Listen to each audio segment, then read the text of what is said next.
मौसम की बात करते हैं। कराची में गर्मी और हब्स का राज बरकरार है। महकमा मौसमियात ने शहरियों को एहतियाती तदाबीर इख्तियार करने की हिदायत जारी कर दी है। कराची में गर्मी की शिद्दत में इजाफा होता जा रहा है। महकमा मौसमियात ने आइंदा 24 घंटों के दौरान शहर का मौसम गर्म और मरतूब और जुज़वी तौर पर अब्र आलूद रहने की पेशगोई की है। कराची से देख लेते हैं उरूज रिजवी की रिपोर्ट।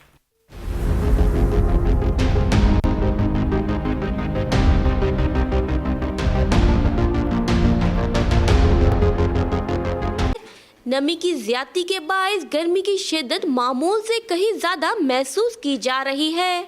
आज ज्यादा से ज्यादा दर्जे हरारत 35 डिग्री सेंटीग्रेड रहने की पेशगोई है, जबकि कम से कम दर्जे हरारत 29.4 डिग्री रिकॉर्ड किया गया। महकमा मौसमियात ने शहरियों को मशवरा दिया है कि गर्मी और हब्स के बायस बिला वजह बाहर निकलने से गुरेज करें और पानी समेत ठंडी मशरूबात का इस्तेमाल करें। कैमरामैन कैसर हबीब के साथ उरूज रिजवी 5 न्यूज़ कराची।